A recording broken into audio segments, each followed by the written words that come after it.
All right, real fast. Uh, these are actually pretty good fights that's going down actually now. It's 4 p.m. So I won't be long. First fight is Tisha Pennington against Denise Gomez. I'm going to take Tisha over Gomez. For whatever reason, Tisha does well. I know why. It's because of her experience. She does well against these newcomers, these fresh meat, and sometimes she beats them badly. What you're looking at now is Tisha's record, and she's actually been doing well. Even though she has 2 losses right here, she lost both fights by split decision. One to Tabitha Ricci, the other Mackenzie Dern.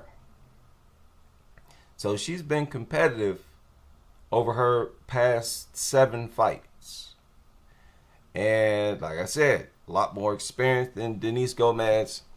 And she does pretty good against these newcomers. Also, you notice, I know that, this fighter beat that fighter. That type of thing doesn't work. But she defeated Angela Hill. And Angela Hill defeated Denise Gomez. But what that really suggests to me is that Denise lacks experience, and that more experienced fighters might have an edge on her, except for Carolina, of course. But Carolina has just been getting sparked so many times, and she still couldn't stop Carolina. So just a little too much experience on Tisha's side, and the pattern that Tisha has shown against the new fighters or the newer fighters. I'm gonna just roll with Tisha in this one. Now anything can happen. Denise might clock her, hurt her, but if Denise don't knock her out early, I don't see that happening. And Tisha's defense is pretty good. She moves well on her feet. So I expect a rough night for Denise Gomez.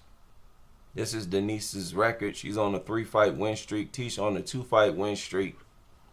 I'd rather see Denise win. Tisha's, MMA is now her second love and second passion. Her first passion is being a mother. She recently had a child. I think she's close to retirement, and I don't believe that's the case with Denise Gomez. The other fight on the card is Jacqueline Cavalcante against Mayra Bueno Silva. I think, first of all, I think this should be a competitive fight as far as Tecia Torres against Denise Gomez, but I don't expect Cavalcante against Silva to be all that competitive, because I think Cavalcante has this is a good style matchup for Cavalcante. Mayra Bueno Silva is very flat-footed, slow. She's a plotter, and she's not doing too well right now. She's on a 3-fight losing streak. This fight is at bantamweight. I believe she's fought at bantamweight before. Yeah, she fought Raquel Pennington. Actually fought Raquel Pennington for the title, for the bantamweight title, and lost. She's fought at bantamweight before, more than once. Her fight against Raquel was at bantamweight. Her fight against Wu Yanan was also at bantamweight.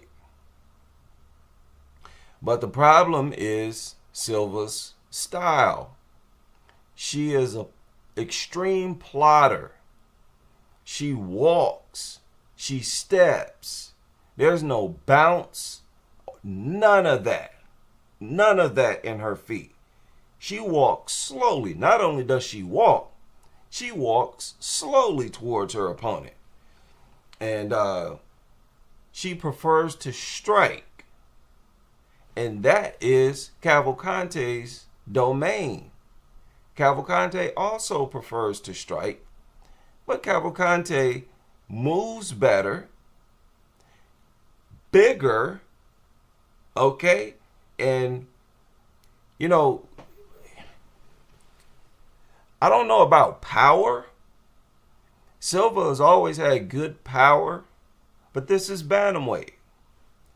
That might not translate at this division. I'm rolling with Cavalcante, and I just think it's a bad style matchup.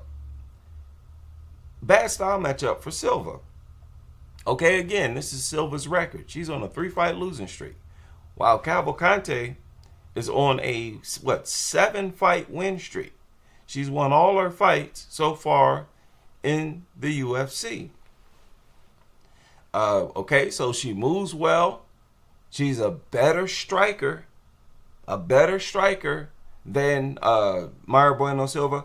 The only problem is aggression.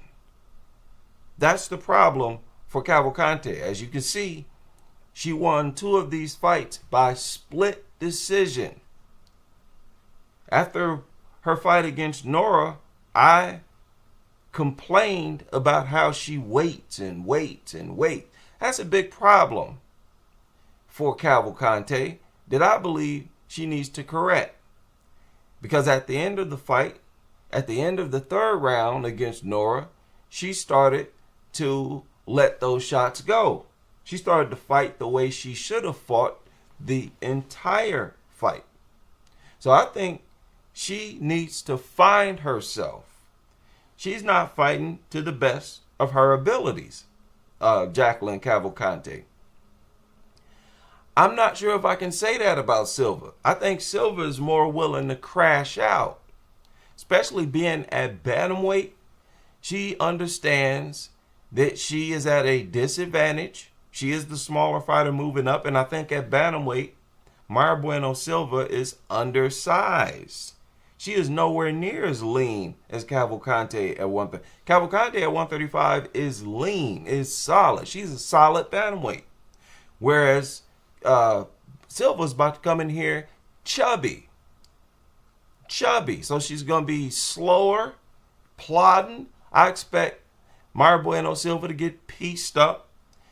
Okay, this might be another slow beating like the fight last weekend with Ardeline. Yeah, she should be able to stay at range and pick Mayra Bueno Silva apart. We'll see what happens. I will be back after the card.